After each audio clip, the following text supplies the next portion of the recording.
E a paz de Jesus, meus irmãos. Amém?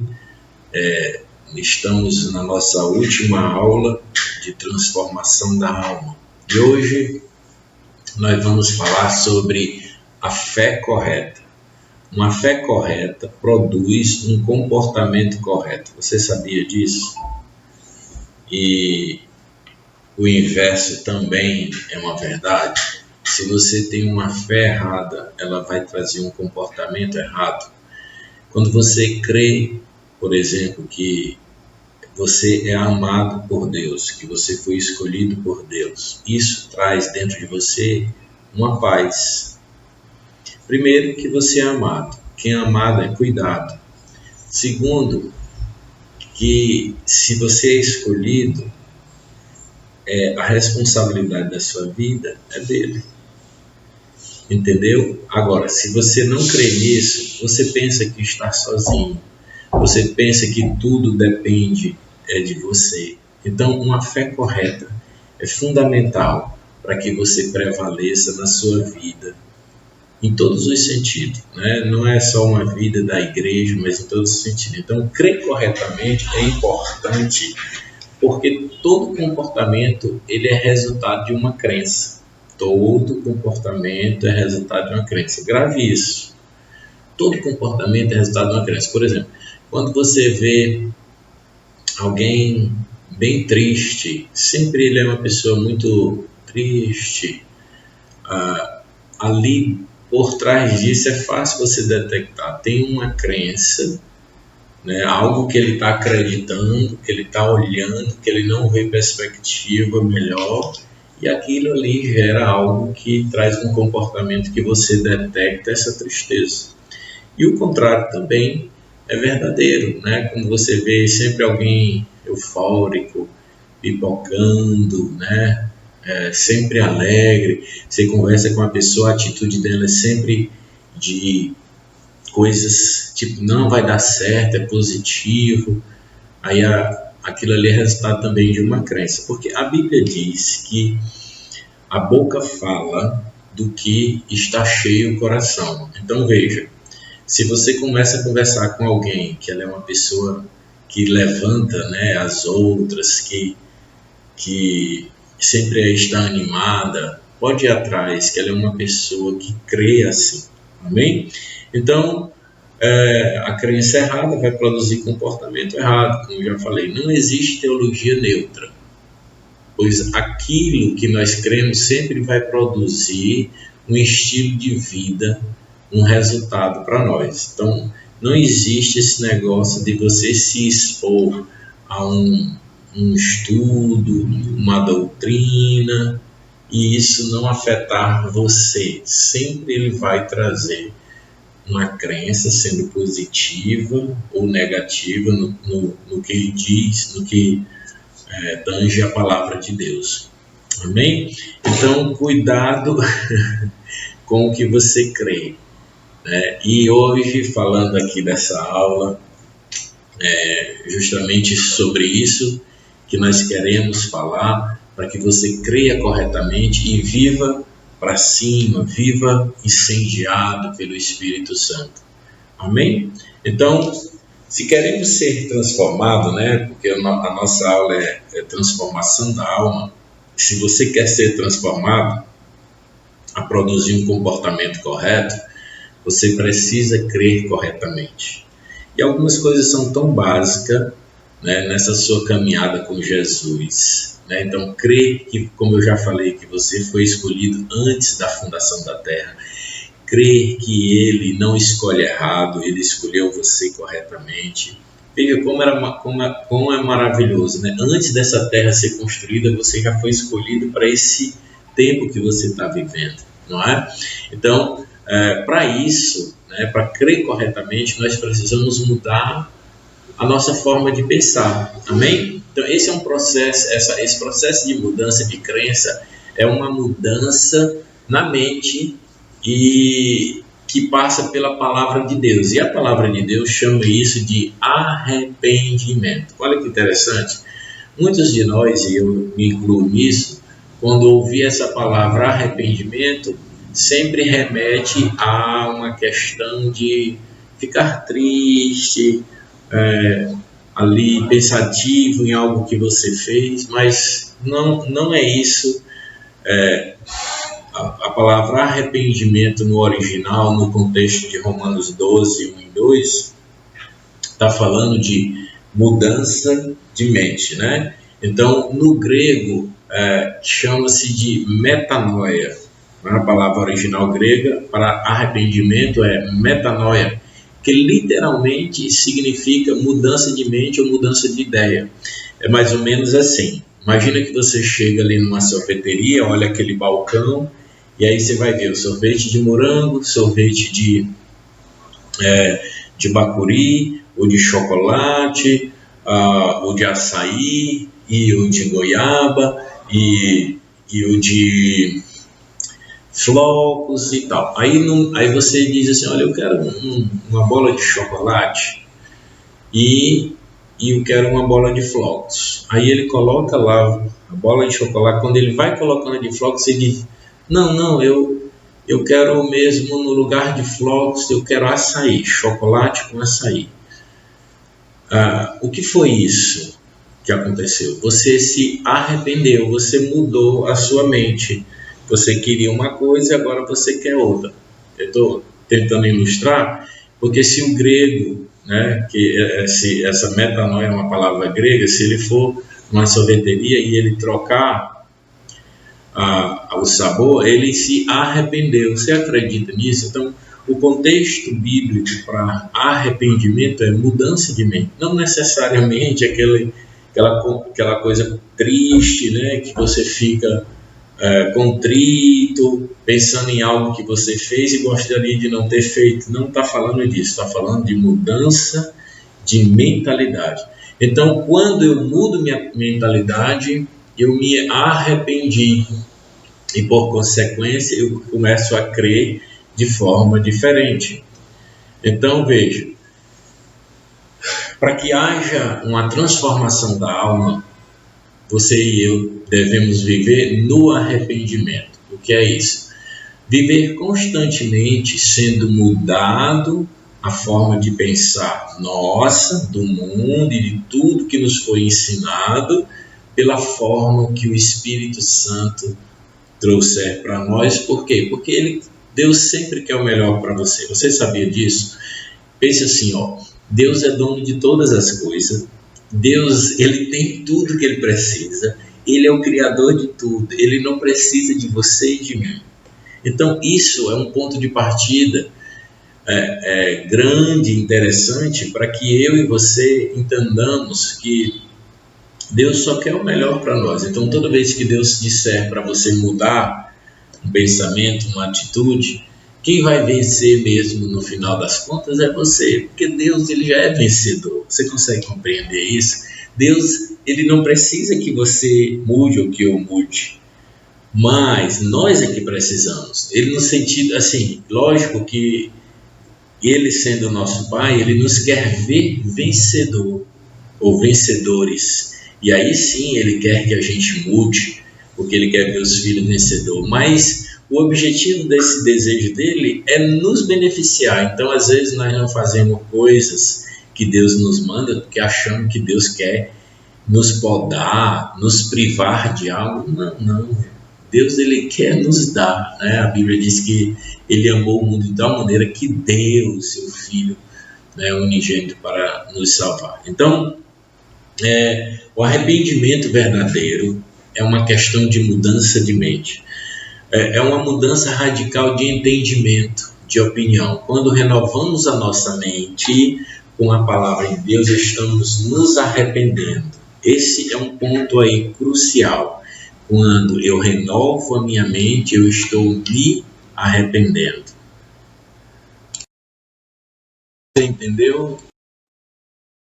Então, como estávamos falando, ainda falando sobre arrependimento, né? O arrependimento, ele envolve a tristeza segundo Deus pelo pecado. Mas é mais do que isso. O arrependimento, ele é uma mudança de mente, né, com relação a si mesmo. Então, olha 2 Coríntios 7:10, quero ler para você. Porque a tristeza, segundo Deus, produz arrependimento. Então, tem uma tristeza que é segundo Deus. Então, Deus traz uma tristeza a respeito de algo que você fez, que desagradou o Espírito Santo. Essa tristeza ela vai produzir um arrependimento, que esse arrependimento é o quê? Uma mudança de mente. Aquilo ali vai constranger você e você vai deixar de fazer aquilo, não é? Ou, ainda que não seja imediatamente, mas aquilo ali vai constrangendo você a você deixar de ter aquela atitude, ou seja, você vai se arrepender. A tristeza, segundo Deus, para a salvação, que a ninguém traz pesar, mas a tristeza do mundo produz morte. Aí tem um arrependimento, digamos assim, que é produzido pelo mundo, né? É um arrependimento, entre aspas, produzido pelo mundo, mas ele produz morte. Por exemplo, na verdade ele não é arrependimento, é um remorso. Quando alguém é pego fazendo, digamos, alguém foi pego roubando em um ato de roubo, aí aquela pessoa fica triste, fica cabeça baixa, mas ela está ali triste, mas é porque ela foi pega, não é nem porque dentro dela foi gerado um arrependimento. Você entende? Então tem o arrependimento segundo Deus, que ele traz no seu coração algo que você fez, ainda que os outros não tenham visto. Mas tem um arrependimento segundo o mundo, que traz morte, porque a pessoa deseja morrer. Por exemplo, foi o que aconteceu com Pedro e aconteceu com Judas. Os dois erraram contra Jesus. Pedro também traiu Jesus, porque quando perguntaram para ele se ele andava com Jesus, ele disse que não, nunca nem vi esse homem. Isso não é uma traição? Mas depois ele se arrependeu e foi restaurado. Jesus, quando ressuscitou, foi conversar com Pedro, eles conversaram e restauraram. Mas Judas, que traiu Jesus também, entregando ele, vendeu Jesus e foi se enforcar, porque estava ali, era com remorso. Então era uma tristeza segundo o mundo, você entendeu, né? Então, falando ainda sobre, com relação a Deus, nós precisamos reconhecer que Ele nos ama. O Senhor já nos amava quando vivíamos, cheio de pecado, porque foi assim que nós fomos encontrados por Deus, cheio de pecado, como o salmista diz, num lago de lama, num poço de lama. Então, Ele amou você e eu antes de você ser arrependido, de você ter mudança dentro de você. Sim ou não? Lógico. Quando Jesus chamou a maioria de nós, nós estávamos num poço, e alguns já bem pertinho de cair num abismo, Então, isso aí é algo que mostra que eu e você somos transformados, porque Deus vai nos levando a pensar diferente. Não é porque nós fomos, nos tornamos crente agora, nós não fazemos coisas erradas, não. É o que Deus vem gerando dentro de você e dentro de mim, Então, em relação a nós mesmos, precisamos reconhecer o pecado da justiça própria. E aí, falando sobre isso, sobre reconhecer para poder mudar de mente. O arrependimento, segundo o Evangelho, é abandonar a ideia de que possuímos algum merecimento. Irmão, eu e você, quando fomos encontrados por Jesus, por Deus, nós estávamos como inimigo de Deus, a Bíblia diz. Então, veja. Como que depois de você ser restaurado no seu espírito, receber o Espírito Santo, se tornar filho de Deus, como que agora você pode querer barganhar algo com Deus e achando que você é bom e merece alguma coisa porque você deixou isso, deixou aquilo outro, não é? Não, você e eu devemos nos relacionar sempre com Deus, acreditando que Ele é bom, independente do que nós fazemos ou deixamos de fazer. Ele nos ama, né? Então, o arrependimento, segundo o Evangelho, temos que abandonar essa ideia que possuímos algo para merecer Ele, né? O arrependimento é reconhecer que as obras mortas da carne ou sacrifícios religiosos não podem salvar ninguém. Então, assim,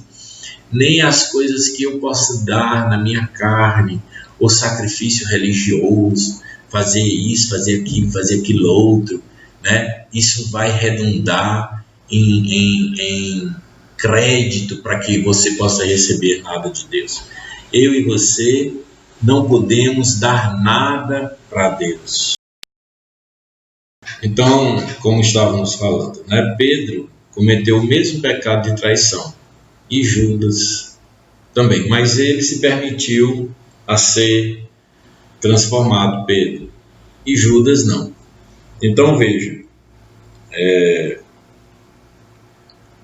muitos de nós queremos nos relacionar como Judas com Deus, querendo dar alguma coisa e aí mostrando que se arrependeu, querendo se enforcar, né? Lógico que você entende que eu não estou falando no sentido literal, mas querer pagar por aquele erro. Irmão, não precisa isso. E o sacrifício na cruz já foi feito. Eu e você precisamos nos desvencilhar de toda justiça própria, ou seja, de todo pagamento que nós queremos fazer para justificar que somos bons ou justificar um erro. Isso já foi feito na cruz. Viva no descanso. Entenda que é Deus que transforma a sua vida e a minha vida e, por consequência, a sua alma, a minha alma. Então, a mãe de todos os pecados, nós podemos dizer assim, que é a justiça própria, né? O Senhor Jesus amaldiçoou a figueira porque ela simbolizava justiça própria. No tempo em que deveria estar seca, aquela figueira estava verde, como se tivesse fruto. Você lembra desse episódio? Está lá em Marcos 11, do 13 ao 14, né? Então, a primeira menção da figueira na palavra de Deus é quando Adão e Eva, quando eles pecaram, que Deus disse: Adão, onde estás? Aí ele apareceu com a figueira lhe cobrindo a nudez, e aí ele diz para Deus: eu tive medo porque eu estava nu. Aí Deus disse para ele: quem disse para ti que tu estava nu? Não é? Então a figueira ali, que eles fizeram folhas de figueira para cobrir a nudez dele, né? Aquela folha de figueira representa a justiça própria do homem, querendo se justificar. E o texto diz que Deus pegou e revestiu ele com pele de um cordeiro, de um animal. Então veja, Jesus já foi morto desde a fundação da terra para cobrir as nossas impurezas, as nossas imperfeições. Então nós não precisamos de nós mesmos trazer folhas de figueira, você entende? Eu não preciso me justificar, Jesus já me justificou, amém? Jesus pega e amaldiçoa a figueira, né? E eu e você e aí ela secou. Eu e você precisamos amaldiçoar essa justiça própria, né? Renunciar a toda justiça própria diante de Deus e se apropriar da justiça que vem de Cristo. Então, assim, justiça própria é tudo que você se apoia em você mesmo, né? Então, em Romanos 5,19 diz: porque como pela desobediência de um só homem, muitos se tornaram pecadores, assim também por meio da obediência de um só, muitos se tornarão justos. Então, gente, eu e você, nós devemos nos apoiar na obediência de Cristo. Então, Ele é sua justiça, é minha justiça. É nisso que você deve se apoiar, na obediência de Cristo. Está lá em Romanos 5,19. Amém? Então, observe que nós tomamos pecadores nos tornamos pecadores, aliás, por causa de um único homem, né, que foi Adão e Eva. Você não é pecador porque peca, mas você é pecador porque herdou a natureza de Adão. Então isso foi tão forte, porque, por exemplo, quando você planta um pé de abacate, não tem fruto ainda de abacate, ele é pequenininho, mas ele é abacate, é ou não é? Um momento o fruto vai vir. Eu e você, como se fôssemos um pezinho de abacate, uma criancinha de 3 anos, não pecou ainda, mas uma hora ela vai pecar, uma hora ela vai fazer uma coisa errada. Não é verdade? Por quê? Porque a natureza pecaminosa está dentro dela. Uma hora esse pezinho de abacate pequenininho vai dar um fruto. Então, você não é pecador porque pecou. Não, é porque você já nasceu com a essência, uma hora esse fruto vai vir. Você entende? Então, não adianta querer esconder fruto, ele está dentro de você. Então, o que é que eu e você temos que fazer, digamos assim, receber essa nova natureza de Jesus dentro de você, para que vá morrendo a natureza pecaminosa. E isso vai acontecer na transformação da sua alma, mas só vai cessar quando eu e você recebermos um novo corpo. Amém? Então, eu e você somos tendenciosos a ter essa justiça própria, mas precisamos entender que você é aceito por Deus, que você é justo pela justiça de Jesus Cristo. Amém? Então, nunca julgue sua posição pelo seu comportamento, mas sempre julgue o seu comportamento baseado na sua posição. Então, como é isso, pastor? Trocando em miúdo. Então, veja, por exemplo, a sua posição é o que você é, justo, em Cristo Jesus. Essa é a sua posição, independente do seu comportamento. Então, declare que o seu comportamento errado é agora inadequado para alguém como o justo que você é. Então, nunca faça o contrário. Qual é o contrário? Não rejeite a sua posição de justo porque você pecou. Você é justo, você é filho. Por exemplo, um filho meu, seu, que um dia foi preso. Ele deixou de ser filho, mas ele está preso. Mas ele deixou de ser filho? Não deixa. A posição é justo diante de Deus. Pode ter feito algo errado, mas é justo. Você entende? Então a sua posição, o seu comportamento não muda a sua posição. O seu comportamento nunca vai mudar a sua posição. Sua posição pode mudar o comportamento. Quando você se vê como filho, você diz, eu não vou agir assim, eu sou filho de Deus. Mas mesmo às vezes errando, você continua sendo filho. Você é justo diante de Deus. Amém? Então, eu quero dizer que isso não é uma licença para pecar. Em primeiro lugar, porque a força do pecado não é a graça, e sim a lei. Então, veja, pastor, você não está querendo dizer aqui que se eu pecar ou não, eu vou nunca vou deixar de ser filho. Não, você nunca vai deixar de ser filho. E o que eu estou dizendo isso não é algo para você pecar, né? Mas é bem verdade que quem se apoia na sua justiça própria, né, sempre vai estar caindo em pecado. Por quê? Porque você em si mesmo não pode se limpar. Mas quando você se reconhece como filho, né, você vai ver que o pecado não vai mais dominar você. Sim, vai acontecer, mas vai ser um acidente, né? Romanos 6,14 diz, porque o pecado não terá domínio sobre vós, pois não estáis debaixo da lei, e sim da graça. Amém? Então, rejeite também toda introspecção. O que é introspecção? É quando você começa a olhar para você mesmo, e aí é mais uma vez justiça própria. Então, por exemplo, imagine que você está diante de uma situação que você quer conquistar algo. Aí você pensa assim: eu tenho muita força, eu tenho capacidade, eu já estudei, eu tenho experiência para isso, então eu consigo. Isso aí é uma introspecção, você está olhando para você mesmo. Você está olhando para a sua capacidade, para a sua força.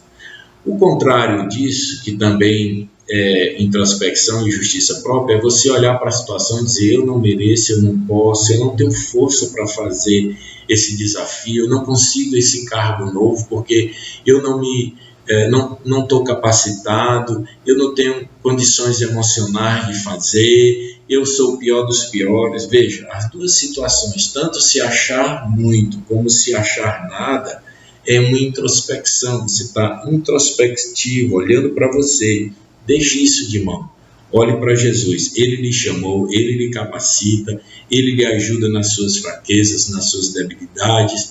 Entendeu? Então, rejeite toda a introspecção. Olhe para ele. Ele é sua justiça, ele é sua força. Porque dele, por ele, para ele são todas as coisas. No final, a glória é para ele. Amém? Então, quanto mais nós olhamos para Cristo, nos esquecemos de nós mesmos.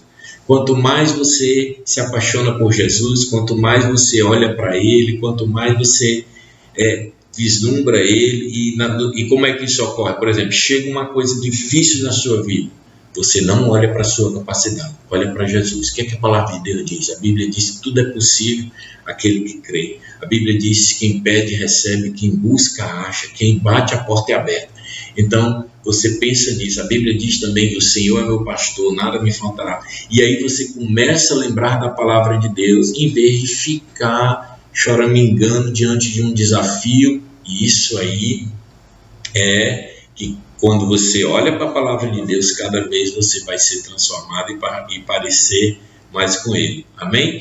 É a justiça dele que nos faz justo, e não a nossa própria justiça de um bom comportamento, de boas obras, porque muitas vezes nós queremos nos colocar diante de Deus como boas obras, bom comportamento. Isso é justiça sua, mas diante das dificuldades, diante dos desafios, que você olha e diz para Deus: Deus, tu sabe, eu não tenho força, tu sabe, Senhor, eu nem sei como fazer, não sei nem por onde começar, mas eu confio que o Senhor justifica o ímpio, que o Senhor me ama. Amém? Isso aí vai lhe fazer um filho ousado, amado nele. Amém? Então isso é maravilhoso. Vamos para frente. O que mais? Descanse no seu representante. Então, assim, por exemplo, diante do Davi e Golias, lá naquela situação, houve um acordo que o representante que vencesse um dos lados, o outro país todo seria vencido. Então, como Davi venceu Golias, automaticamente Israel venceu. Assim também é Jesus na sua vida, na minha vida. Diante de Deus, ele representa você, representa todos os filhos que o aceitaram. Então, descanse nele. Por quê? Porque assim como Jesus é, você é. Então, se ele lhe representa diante de Deus, se ele é o justo diante do Pai, você também é justo. Se ele tem o entendimento de todas as coisas, você também tem. Então, João 4,17 diz: nisto é em nós aperfeiçoado o amor, para que no dia do juízo mantenhamos confiança, pois somos segundo ele é, também nós somos nesse mundo. Amém? Então descanse no representante. Jesus é o nosso representante. Segundo ele é, nós somos. Você acha como é que Deus vê Jesus? Filho amado, filho que obedeceu, que obedece, justo, aceito, pois assim também você é. Por quê? Porque Jesus é o nosso representante. Amém? Você crendo assim, crendo corretamente, sua alma vai ser transformada. Amém? Então vamos lá. Deixa eu ver o que é que nós temos mais aqui.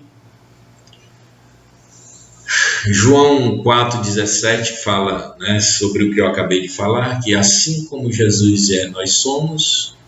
E vamos aqui falando agora sobre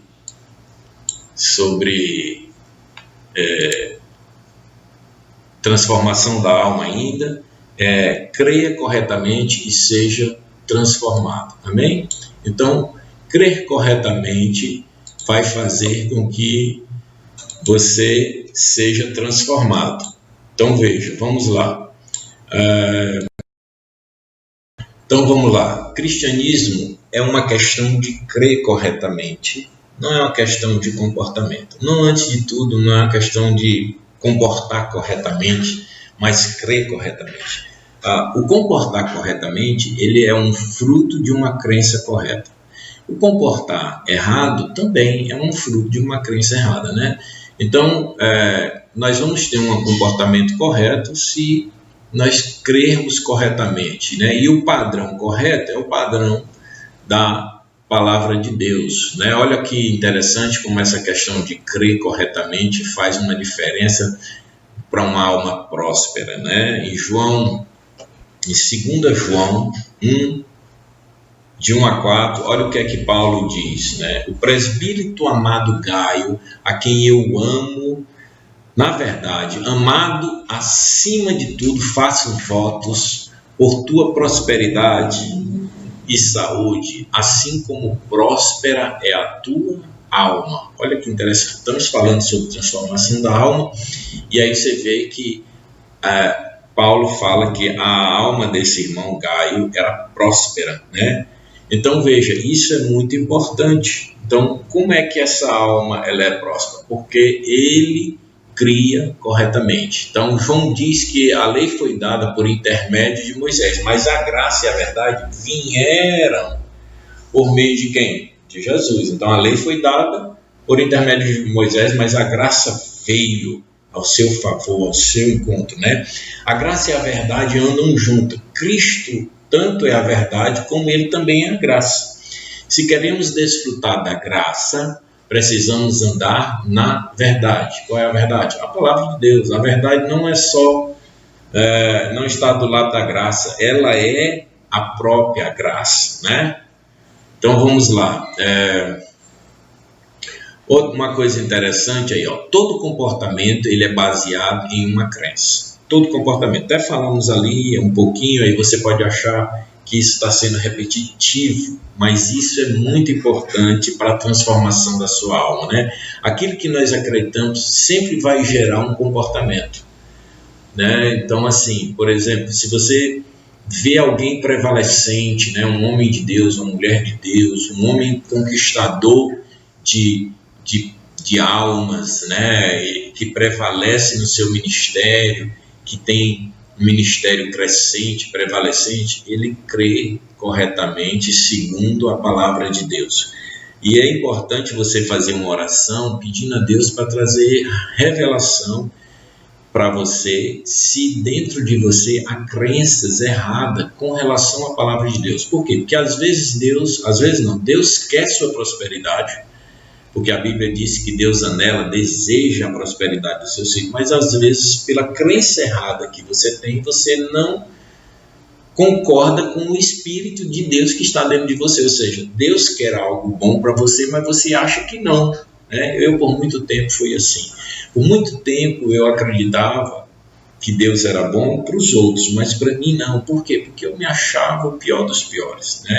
E essa crença errada me fez não avançar em muitas áreas, porque quando era o momento de avançar, o momento de dizer sim, de aceitar um desafio, de aceitar uma proposta, eu recuava, porque eu me via pequeno, me via como os espias ali antes de entrar na Terra Prometida, né? Aqueles 10 espias, eles se viam como gafanhoto. Então, se cremos de maneira errada, o resultado será um comportamento errado.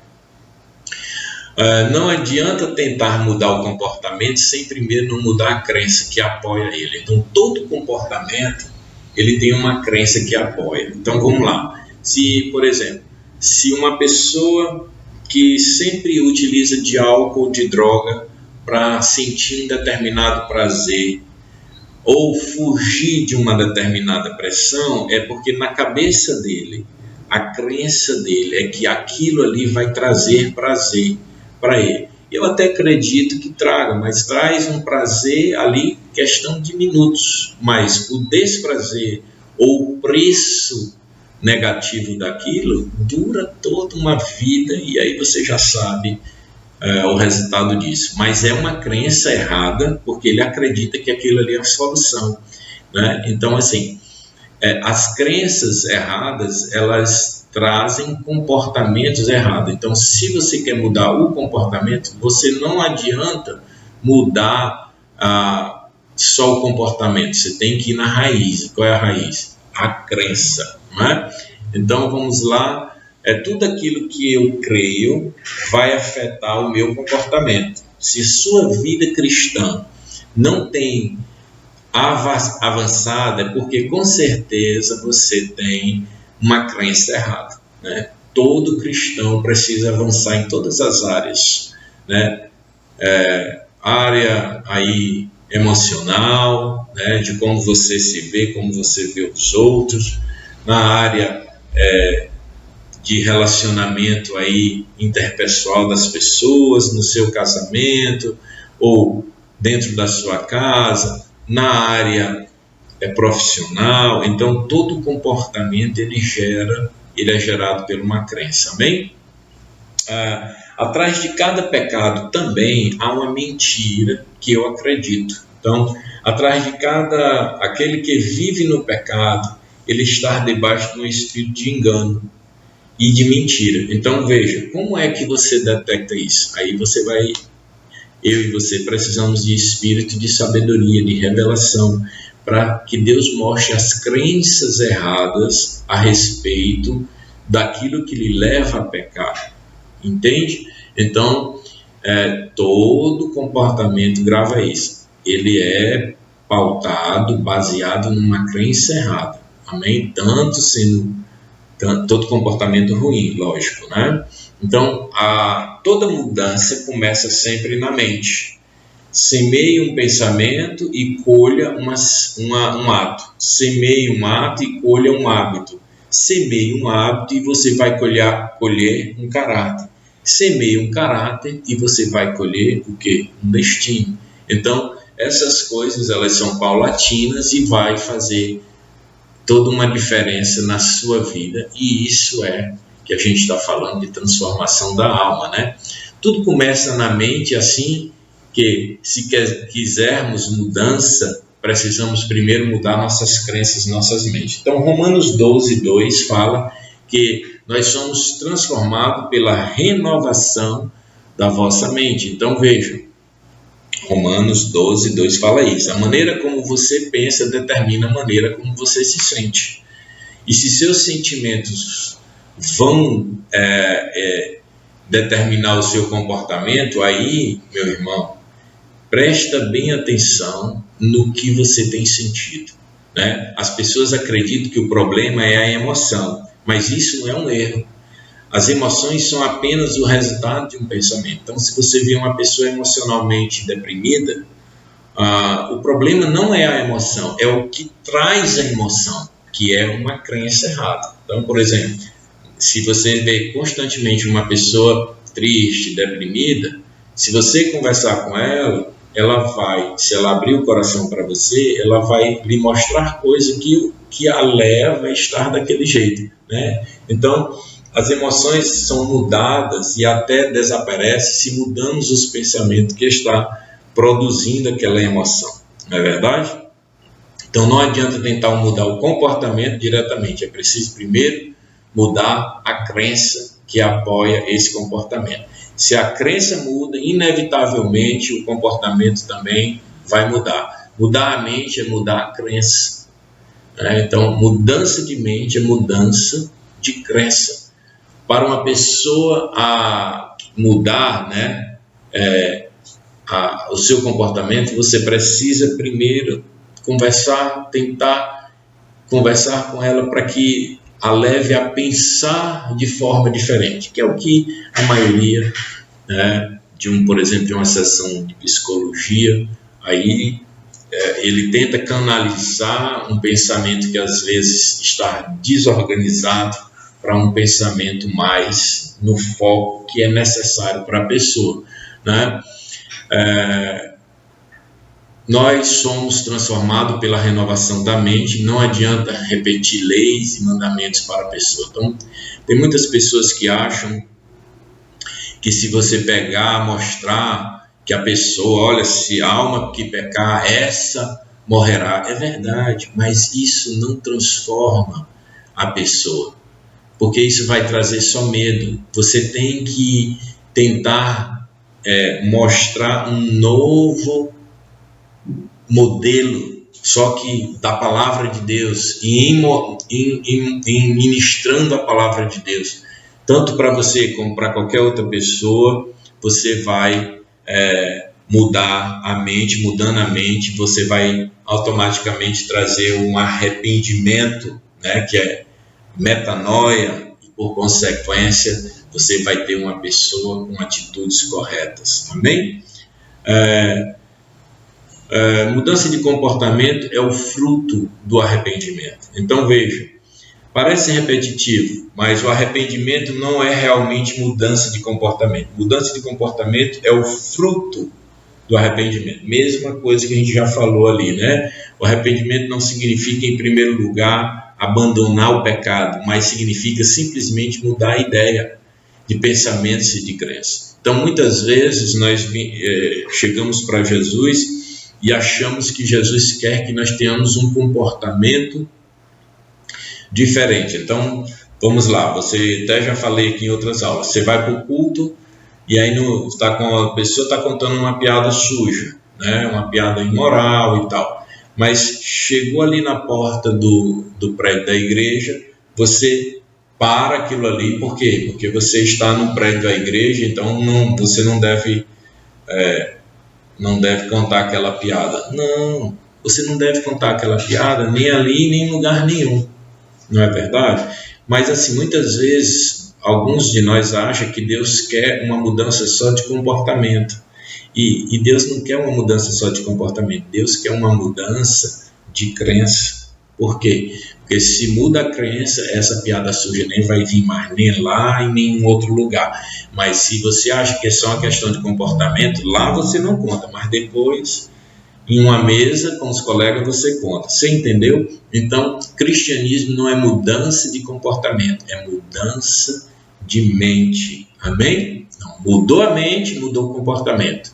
Amém? Então, para sabermos que uma pessoa crê, né, para sabermos no que uma pessoa crê, basta nós observarmos suas ações. Quer ver?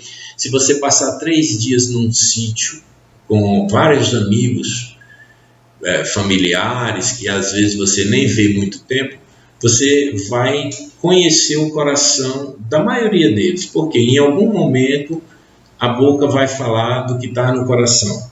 Então, em algum momento você vai ver pessoas falando de uma novela, que fulano fez isso, fez aquilo outro e tal, e você vai entender o que aquela pessoa está comendo. Em algum momento você vai ver pessoas falando da palavra de Deus. Quando alguém disser uma negativa, alguma coisa, a pessoa diz, não, mas a palavra de Deus diz assim, assim, assim, assim, assim. E você vai ver outros falando mais sobre política, outros falando mais sobre violência, outros falando muito de filme que assistiu. Então, conforme você for conversando, isso no primeiro dia as pessoas põem máscara, põem cercas distante, mas depois vai relaxando. O filho topa e fala uma coisa, o fulano dali já corre para ajudar, outros já faz dizer um nome feio, dizer que ele não presta atenção. Você está entendendo? Então, se nós observarmos o que sai da boca, você vai ver também o que está entrando, né? Então, isso é muito importante. Eu não estou falando isso para você viver avaliando as pessoas, mas eu só estou dizendo que o que sai é motivo do que entrou anteriormente, de crença, né? Amém? Então, que Deus abençoe você. Nós estamos encerrando essa aula e eu oro a Deus para que sua alma seja próspera, seja transformada dia a dia com a palavra de Deus, no nome de Jesus. Amém? Que Deus abençoe você.